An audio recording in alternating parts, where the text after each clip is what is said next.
Sama-sama kita kasih tepuk tangan yang luar biasa bagi Tuhan kita. Sama-sama tundukkan kepalamu, kita bersatu dalam doa. Bapa dalam surga, dalam nama Tuhan kami Yesus Kristus. Di minggu terakhir tahun 2020 ini kami makin sadar, kami makin memahami. Kami diciptakan bukan untuk perkara dunia. Kami diciptakan untuk melekat sama Tuhan. Kami diciptakan untuk nempel sama Tuhan. Kami diciptakan untuk menjadi penyembah-penyembah Tuhan. Yang menyembah dalam roh dan kebenaran. Terima kasih untuk hadirat-Mu yang begitu kuat di tengah-tengah kami. Kami mau siapkan hati kami diberkati firman Tuhan. Hamba-Mu yang Kau percayai, yang telah Kau tibakan di tengah-tengah umat-Mu. Urapi dia, kuasai roh tubuh jiwanya menjadi milik-Mu. Kuasai lidah bibir perkataannya, agar hikmat dari surga mengalir dengan derasnya. Setiap kata kalimatnya Tuhan, tidak ada perkataan yang sia-sia. Setiap kata kalimat yang keluar bukan hikmat manusia yang dinyatakan, tapi hikmat dari kerajaan surga. Kami mematakan, menghancurkan setiap gangguan, intimidasi, kuasa gelap. Bahkan jaringan yang kami pakai Tuhan sucikan, Tuhan kuduskan. Allah Roh Kudus, Allah yang manis, Allah yang lembut, Engkau disambut di tengah-tengah kami. Berbicaralah atas setiap kami. Dalam nama Tuhan kami Yesus Kristus, setiap kita yang siap diberkati firman Tuhan, sama-sama dengan bangga kita katakan amin. Kita kasih tepuk tangan yang luar biasa bagi Tuhan kita. Silakan duduk kembali saudara. Haleluya, puji Tuhan. Suatu kehormatan buat saya bisa kembali melayani saudara dalam ibadah minggu terakhir di tahun 2020. Terima kasih kepada Tuhan Yesus untuk kepercayaannya. Saya boleh melayani sampai hari ini. Terima kasih kepada Gembala Sidang Gereja Tiberias Indonesia, Bapak Pendeta Dr. Yesaya Pariaji, Ibu Pendeta Darniati Pariaji, untuk kesempatan melayani di gereja yang indah dan luar biasa itu. Terimalah salam dari mimbar ini mewakili gereja, mewakili jemaat, mewakili keluarga dan pribadi. Selamat Hari Natal bagi saudara dan saya pada siang hari ini. Damai di bumi, damai di surga. Terimalah salam dari mimbar ini. Shalom Tiberias. Masa bisa lebih besar dari suara saya. Shalom Tiberias. Apa kabar semuanya saudara? Tuhan Yesus itu baik, amin. Haleluya. Saya melihat tangan-tangan yang bersuka cita di Natal ini, bisa lambaikan tangan saudara. Kita kasih tepuk tangan dulu yang luar biasa. Terima kasih atas kesediaan saudara mau parkir di samping Mahaka Square atau samping dari gereja saudara. Karena supaya di depan gereja parkirannya tidak mengganggu lalu lintas. Agar gereja tetap boleh jadi berkat. Boleh kasih tepuk tangan untuk saudara yang parkir di samping. Yang gak parkir saudara, bertobatlah saudara ya. Haleluya. Sama-sama kita akan masuk dalam kebenaran firman Tuhan. Masuk dalam serial final part atau bagian terakhir. Dalam serial khotbah Jesus Reason for the Season. Yesus adalah alasan kita merayakan Natal. Bagian yang ke-8 saya beri judul adalah Why is Jesus the reason for the season? Mengapa Yesus dijadikan sebagai alasan kita merayakan season atau musim Natal ini? Keluarkan catatan saudara, keluarkan pulpen saudara. Kita akan sama-sama belajar pada siang hari ini. Kita buka Injil Markus 10 ayatnya yang ke-45.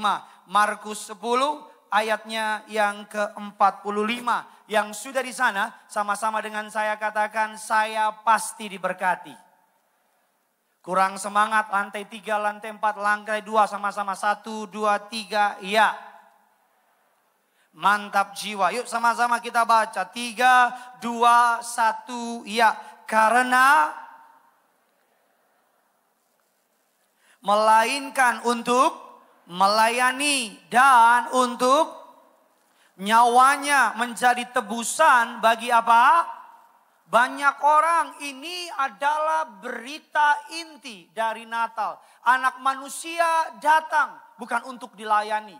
Anak manusia datang bukan hanya untuk melayani.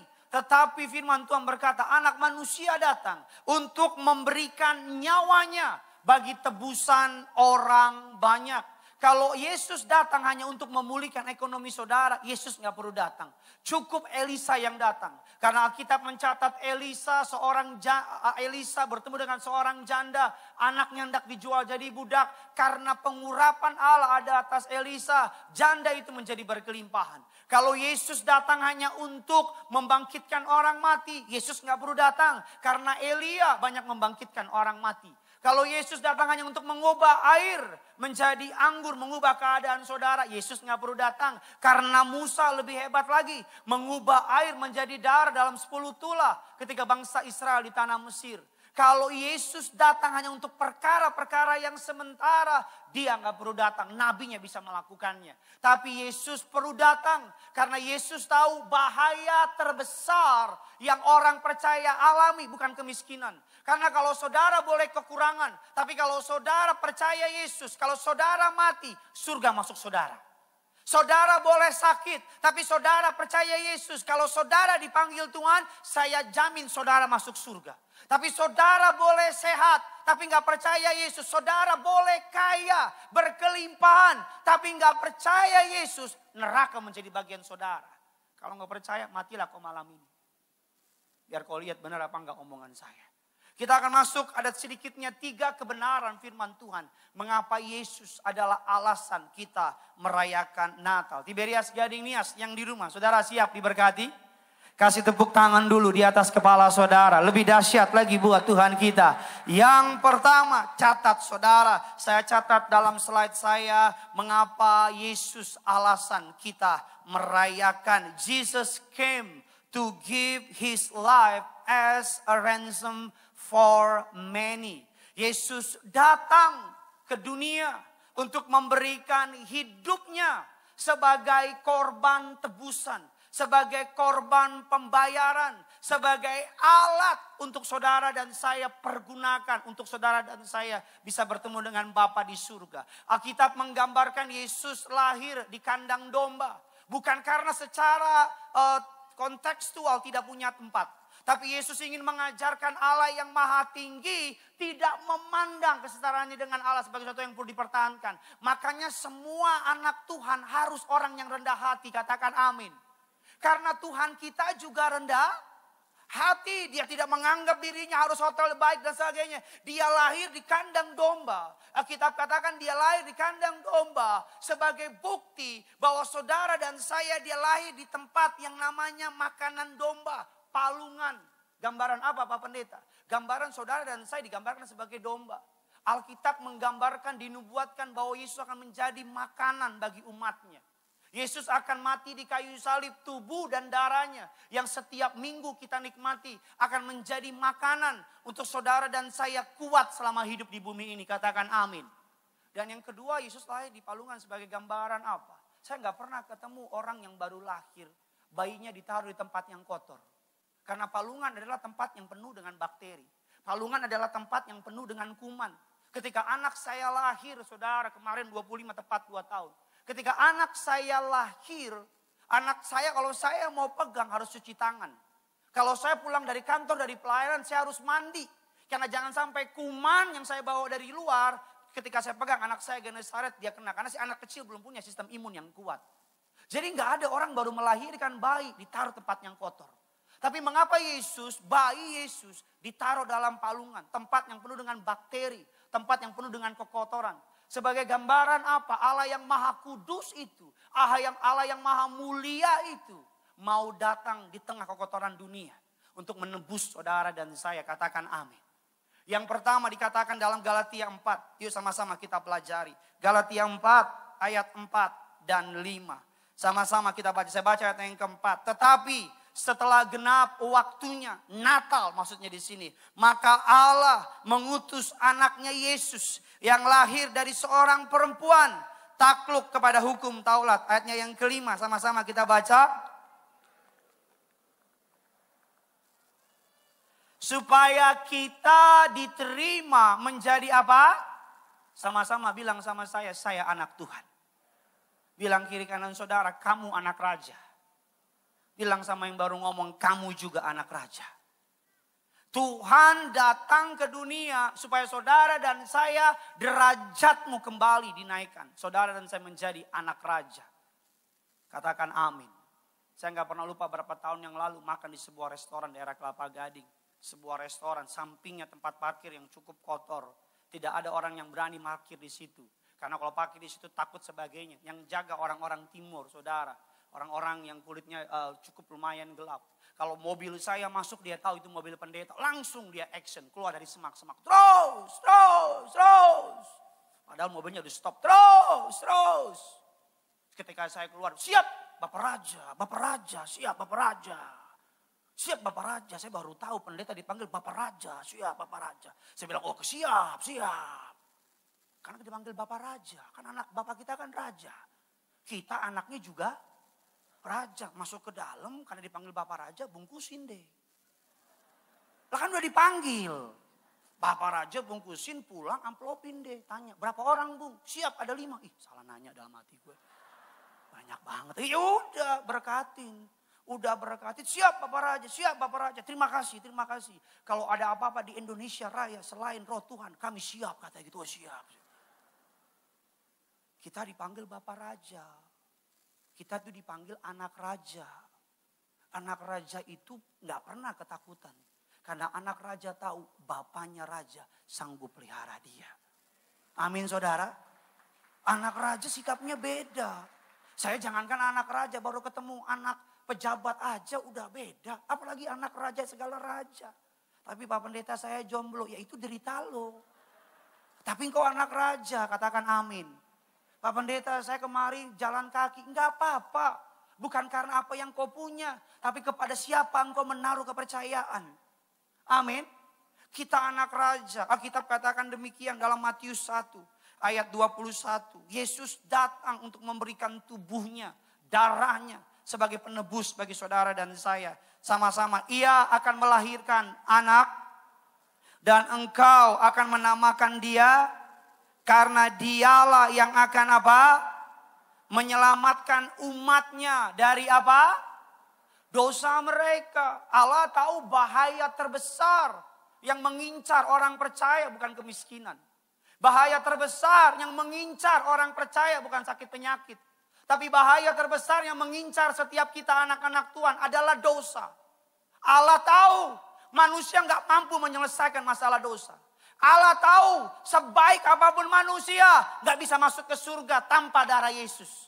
Allah tahu hanya darah Yesuslah alat bukti pembayaran sah di mata surga. Allah tahu hanya darah Yesus yang dapat memuaskan cawan murka Allah. Ketika saudara dan saya terima darah Yesus, terima tubuh darah Yesus, saudara dan saya telah menyatukan dirimu dengan tubuh dan darah Yesus. Engkau dan aku menjadi orang-orang dosamu diampuni oleh pengorbanan Tuhan di kayu salib. Pelanggaranmu tidak lagi diperhitungkan oleh karya keselamatan Tuhan di kayu salib. Katakan amin. Kita lihat ayatnya. Roma 4 ayatnya yang ke-7 dan ayatnya yang ke-8. Saya bacakan ayatnya yang ke-7. Berbahagialah orang yang diampuni pelanggaran-pelanggarannya dan yang ditutupi dosa-dosanya. 8 sama-sama kita baca. Berbahagialah manusia yang kesalahannya tidak. Pak Paryaji kalau khotbah awal tahun selalu beliau ngomong gini. Yang lalu udah lalu. Lupain. Beliau selalu bilang mari kita mulai dari awal. Kalau sudah pergi ke Pertamina pasti akan dibilang Pak dari nol ya. Ini minggu terakhir loh, 2020. Minggu terakhir. Gak akan ada lagi minggu ini. Karena besok 4-5 hari lagi udah 2021. Saya mau bilang sama saudara, ayo. Bukan karena berarti dosamu yang dulu sudah diampuni, engkau bisa sembarangan buat dosa. Yang lalu-lalulah, udah yang lalu-lalulah. Ya apa yang kau buat kemarin minggu, 2 tahun yang lalu, 4 bulan yang lalu, bulan Januari, udahlah. Saya nggak perlu tahu kalau engkau bertobat Tuhan ampuni. Tapi keluar dari gereja ini sungguh-sungguh bertobat. Wah nggak ada yang amin nih. Saya ngomong sama pohon Natal aja gimana sus? Amin.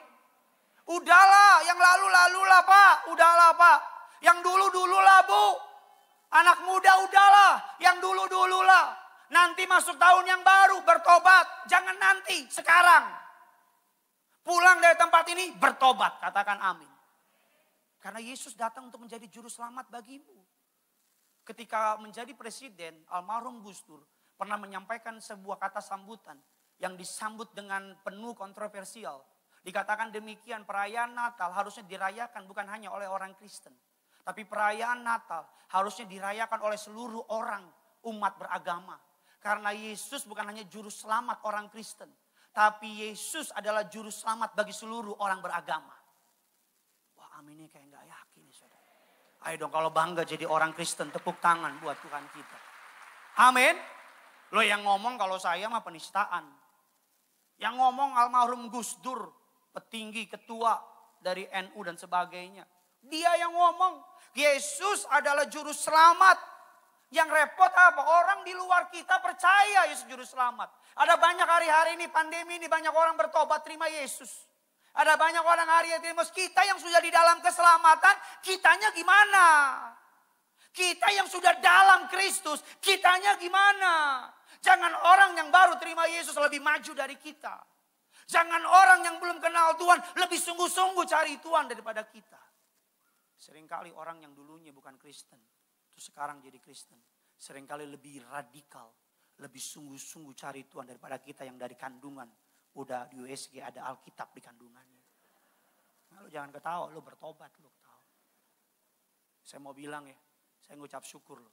2020 Tuhan kasih pandemi. Karena gini, kalau Tuhan gak kasih pandemi, akan banyak orang gak selamat. Tuhan izinkan masa sukar datang sama kita. Tuhan izinin masa sulit datang sama kita. Tuhan kasih virus yang mengerikan. Tuhan izinkan kegoncangan ekonomi. Tuhan ajar kita lockdown. Tuhan ajar kita nggak tahu tentang hari depan. Karena apa? Supaya ketika kita tergoncang kita ingat lagi. Satu-satunya yang tidak tergoncangkan dekat sama Tuhan. Supaya kita ingat lagi kita butuh Tuhan. Saya mau bilang gini. Ini pemahaman saya pribadi ya. Tapi saya yakin pasti benar lah. Ya kalau nggak percaya ya udah benar lah pokoknya. Tuhan izinin pandemi lama supaya banyak yang bertobat. Saya ulang sekali lagi ya. Tuhan izinin pandemi lama supaya banyak yang bertobat. Anak-anak muda yang pikir gue masih muda nih, masih lama nih. Datang pandemi. Hampir salah ngomong. Datang pandemi. Anak muda mulai mikir, iya ya, gue juga bisa mati. Dulu yang males-malesan ke gereja, gereja lockdown. Mulai gak gereja. Aduh kangen ya, pengen gereja lagi. Dulu gereja lo main HP, Bambang. Sekarang di dalam gereja lockdown, baru kangen gereja. Sekarang dibatas-batasin begini kan. Iya kan, biar kita tahu diri nanti. Nanti ya, saya gak tahu kapan ya. Mungkin tahun depan, mungkin 2 tahun lagi. Kalau gereja udah normal lagi, jangan pernah main-main ke rumah Tuhan. Amin. Kalau ibadah boyband Korea jam 2, datang jam 8 pagi. Saya mohon lah, tolong jangan parkir di depan lah, bikin susah saya itu.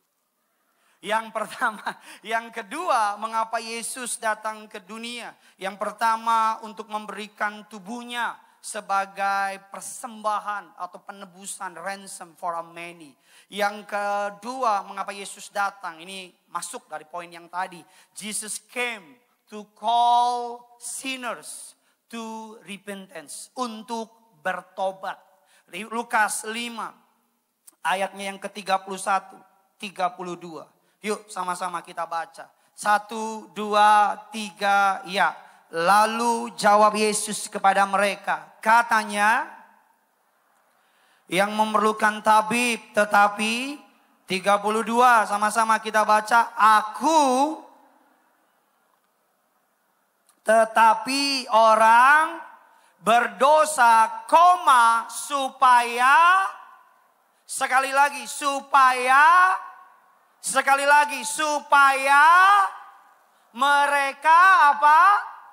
Bertobat. Kita buka lagi dasar kebenaran firman Tuhan. Matius 3 ayat 1 dan 2. Dikatakan demikian, Matius 3, 1 dan 2. Tolong ditampilkan Injil Matius 3. Pada waktu itu tampillah Yohanes Pembaptis di padang gurun Yudea. Sama-sama kita baca. Dan memberitakan apa? Sebab kerajaan surga sudah dekat. Injil Lukas 24, 47, 48. Sama-sama kita baca. 1, 2, 3 ya. Dan lagi berita tentang dan pengampunan dosa harus disampaikan kepada segala bangsa. Mulai dari mana? Ganti kata kamu dengan kata saya. Sama-sama kita baca. 1, 2, 3 ya. Saya. Sekali lagi saya. Saksi dari semuanya itu. Berita tentang pertobatan. Apa sih Natal? Berita tentang pertobatan. Kemarin anak saya ulang tahun. Saya rayakan kecil-kecilan. Kurang lebih ngundang 5 juta orang. Orang kaya. Nggak kecil-kecilan, hanya keluarga inti. Kakak beradik. Dan selama acara, pusat perhatian kami sama anak saya. Orang datang ucapin ulang tahun sama anak saya, bukan sama papanya. Selama acara mereka fokus sama anak saya. Mereka nggak fokus sama papanya, fokus sama anak saya. Bahkan di acara tempat di rumah saya kebetulan, di tengah-tengah rumah kami, anak saya berdiri di situ, semua orang panjang umurnya, panjang umur gitu. Semuanya fokus sama yang ulang tahun. Masih ada banyak jemaat yang kalau ulang tahun WA saya, Pak Pendeta, Merry Xmas. Padahal yang ulang tahun Kristus, Christ. Tapi kata Christ diganti dengan X. Misalnya papa saya namanya Edi Simanjuntak. Awas udah ledekinya. Edi lu awas. Neraka hukumannya. Nggak mungkin saya panggil papa saya doang. Hai Pak E. Taruh Christ. Taruh Kristus.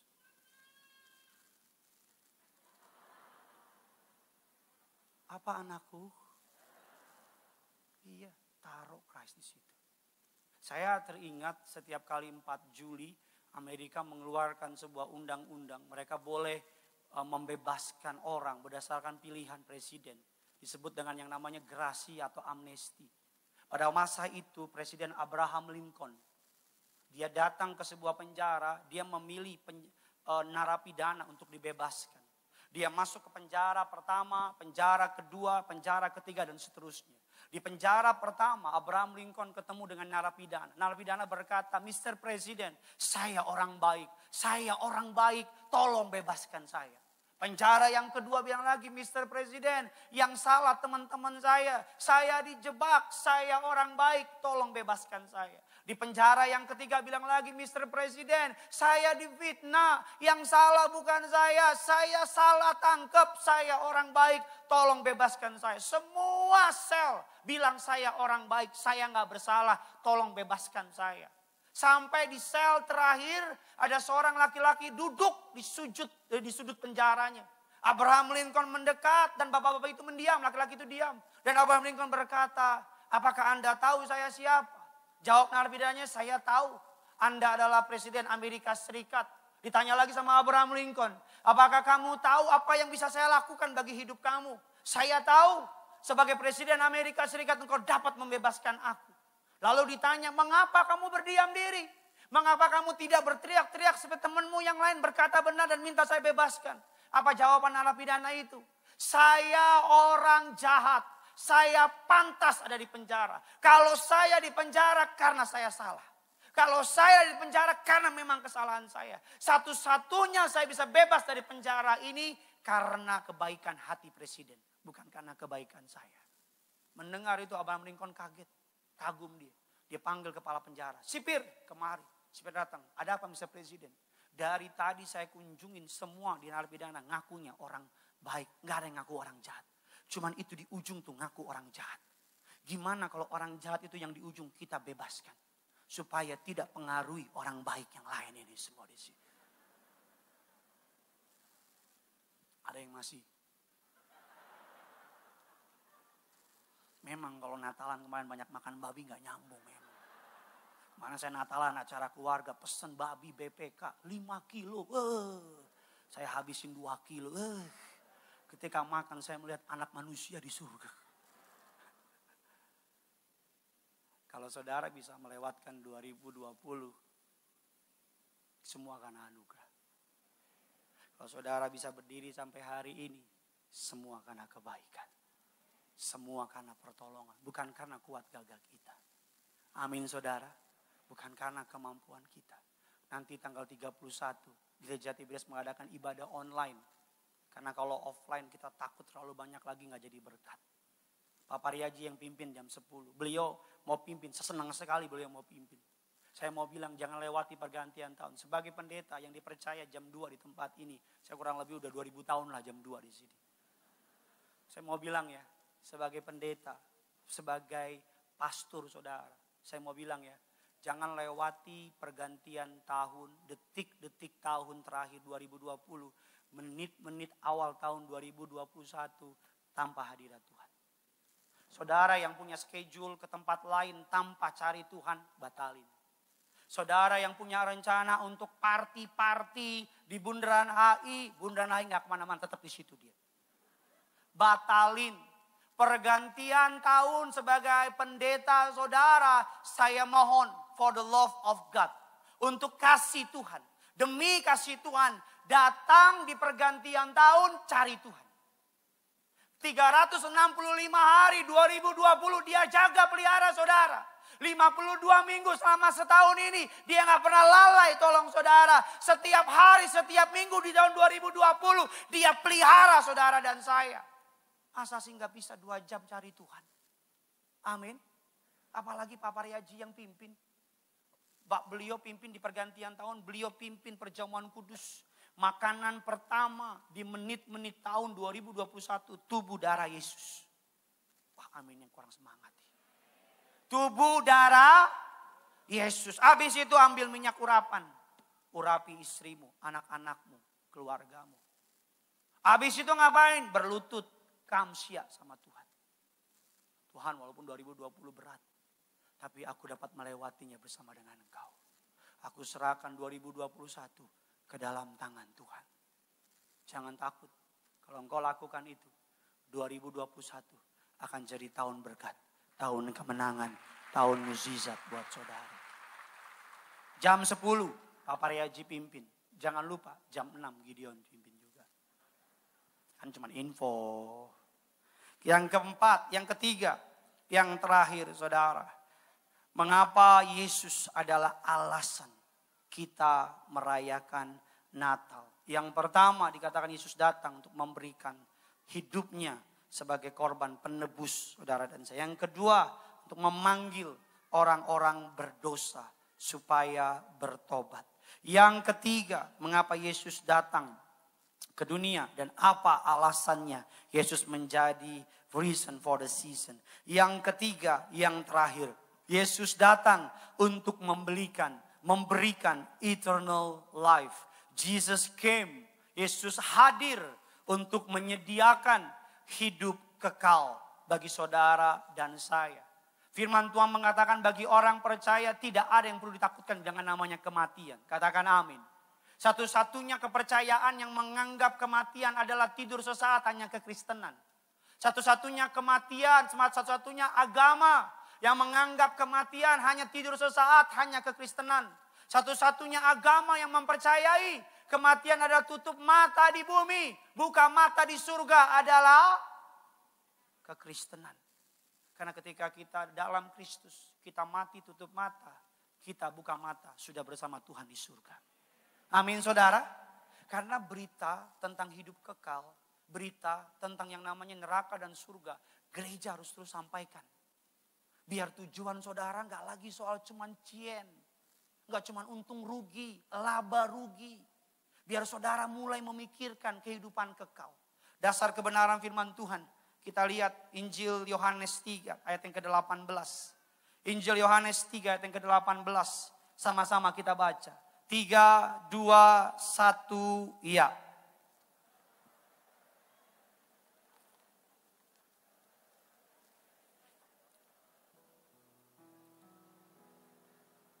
Saudara perhatikan kronologis perkataan ayat ini. Barang siapa percaya kepadanya, ia tidak akan dihukum. Barang siapa tidak percaya, ia bukan lagi akan, telah berada di bawah hukuman. Injil Matius 25 ayat 48. Dan mereka ini masuk ke tempat siksaan yang kekal.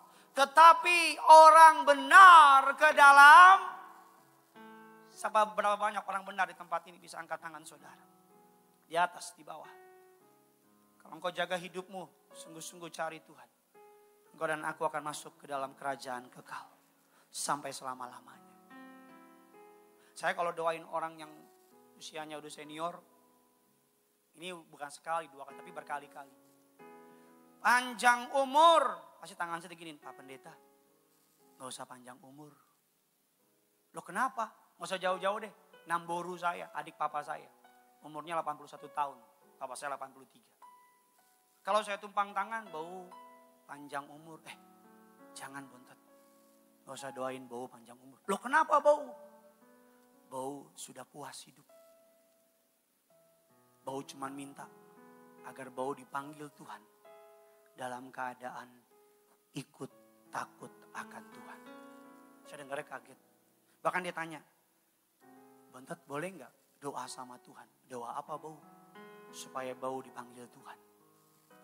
Saya bingung gimana jawabnya, saya bilang. Maksud saya gini loh. Apa yang kita hidupi hari ini cuman try out di bumi, temporary, sementara. Spirit dari pelayanan Papa Riaji apa sih? Bertobat, cari surga. Spirit dari pelayanan Tiberias apa sih? Dari dulu sampai sekarang 32 tahun kurang lebih. Bertobat, cari kerajaan surga. Mungkin ini pengajaran yang kurang populer bagi anak muda. Mungkin ini pengajaran bagi saudara yang masih terikat sama dunia kurang menarik. Mungkin ini pengajaran bagi saudara yang masih punya target di dunia kurang menarik. Tapi apapun yang saudara punya di dunia sementara. Karena apapun yang kita hidupi di surga nanti, neraka atau surga, kekal adanya. Oleh karena itu mari, tutup tahun ini dalam pertobatan. Tutup tahun ini dalam takut akan Tuhan. Tutup tahun ini dengan terima tubuh darah, terima pengurapan. Masuk 2021 dengan hati yang baru. Katakan amin. Pak Pendeta, saya dengar varian COVID yang baru mulai masuk. It doesn't matter. Pak Pendeta, saya dengar ekonomi akan kolaps 2021. Gak penting. Pak Pendeta, begini-begini gak penting. Karena selama engkau berjalan bersama dengan Tuhan, apapun yang terjadi, pemeliharaan Allah lebih dari cukup untuk tolong, bela, berkati, pelihara saudara. Tutup Alkitab kita. Kita kasih tepuk tangan sekali lagi buat Tuhan kita. Tetap angkat kedua tanganmu, setiap mata memandang Yesus, setiap hati berdoa. Naikkan ucapan syukurmu. Sebentar lagi kita akan meninggalkan tahun 2020. Betul ini tahun yang berat. Betul ini tahun yang gak mudah. Tapi sekalipun berat, sekalipun gak mudah, Tuhan sertai. Kalau Tuhan gak sertai, kita hancur, Pak. Kalau Tuhan gak sertai, mungkin kita sudah mati karena COVID. Kalau Tuhan gak sertai, mungkin bisnis kita berantakan. Kalau Tuhan gak sertai, mungkin kita terkapar di rumah sakit hari ini. Saya tahu ada banyak kehilangan di tahun ini. Saya tahu ada banyak hal yang engkau gak mengerti mengapa harus terjadi. Tapi hari ini, angkat tanganmu, tutup matamu, dengan mata imanmu pandang Yesus. Bilang terima kasih Tuhan. Terima kasih untuk bulan Januari, Februari, Maret, dan seterusnya. Terima kasih aku bebas dari COVID. Terima kasih ekonomiku sekalipun mengalami penurunan. Tuhan pelihara aku. Kalau ada dosa, bereskan. Minta ampun sama Tuhan anak muda. Pak, bereskan. Bu, bereskan. Tante 4, lantai 3, lantai 2. Datang sama Tuhan. Pribadi lepas pribadi. Jamah. Jamah. Jamah. Kau usah lihat kiri kanan. Hanya engkau sama Yesus. Di minggu terakhir 2020. Haleluya. Kau layak disembah Tuhan, layak ditinggikan, hanya Kau yang layak, layak diagungkan, Kau yang layak. Terimalah sembah kami, terimalah syukur kami. Haleluya, haleluya.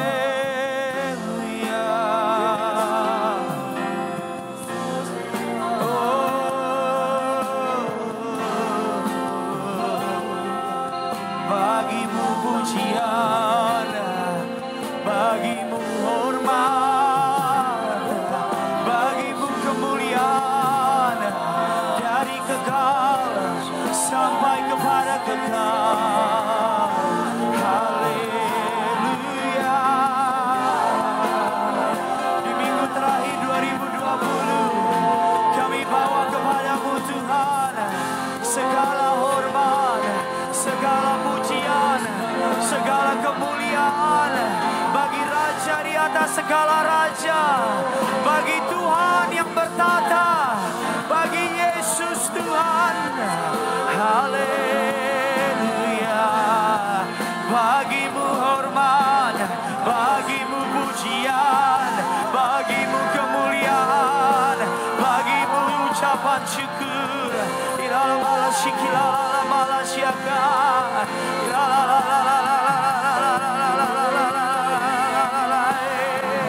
Haleluya, haleluya, haleluya, haleluya, haleluya.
Makasih Tuhan, makasih Yesus, makasih Yesus, makasih Yesus. Biar lidah bibirmu berkata terima kasih Yesus, terima kasih Yesus, terima kasih.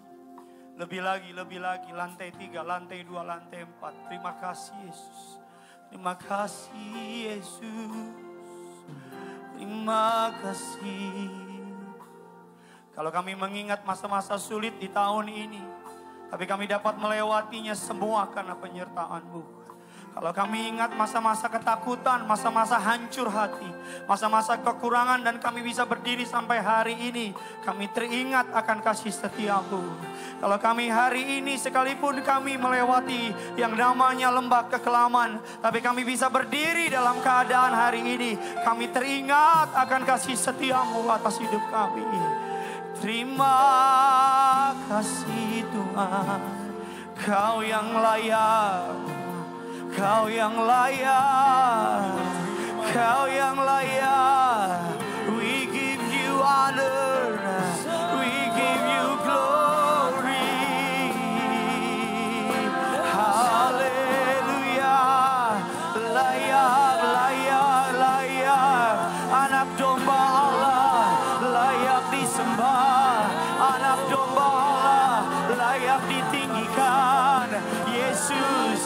layak disembah. Haleluya.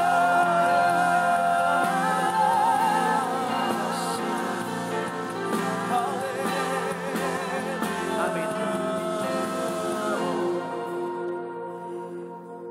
Sama seperti para tua-tua dalam kitab Wahyu yang melihat anak domba yang telah disembelih dan telah membuka gulungan kitab. Alkitab katakan orang-orang suci tua-tua dalam kitab Wahyu melemparkan mahkotanya ke hadapan anak domba Allah dan berkata, Engkau yang layak terima pujian. Engkau yang layak terima penyembahan. Hari ini kami yang telah ditebus oleh darah Yesus, kami angkat tangan kami dua-dua dimanapun kami berada. Kami katakan dengan iman kepercayaan kami, Kau yang layak. Mari saudara angkat tanganmu, katakan Kau yang layak terima pujian. Kau yang layak terima pengagungan. Engkau yang layak terima petinggian. Kemuliaan bagi nama Yesus. Keagungan bagi nama Yesus. Dari kekal sampai kepada kekal, lantai 4, lantai 3, lantai 2. Bahkan para pengerja pelayan Tuhan, angkat tanganmu, katakan Kau yang layak terima penyembahan kami. Kau yang layak terima pengagungan kami. Terimalah semua pujian. Haleluya. Haleluya.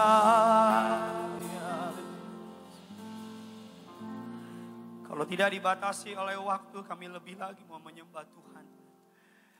Rasanya kami mau terus menyembah Tuhan. Rasanya bibir kami gak mau berhenti berkata, semua karena Tuhan. Semua karena anugerah-Nya. Semua karena pertolongan-Mu Tuhan. Mampukan kami tutup tahun dalam kuat kuasa-Mu. Mampukan kami tutup tahun dalam pertobatan sejati. Mampukan kami tutup tahun dalam cinta dan takut akan Tuhan. Mampukan kami Tuhan masuk tahun yang baru. Jadi pribadi yang baru, memuliakan nama-Mu. Meteraikan firman-Mu bertumbuh berakar berbuah. Kami bawa korban ucapan syukur kami. Tuhan yang balas, Tuhan yang perhitungkan. Di dalam nama Tuhan kami Yesus Kristus. Sama-sama kita yang siap memberi, kita katakan selamat memberi. Tuhan Yesus memberkati saudara. Puji nama Tuhan Yesus, silakan duduk. Bapak Ibu jemaat Tuhan terkasih.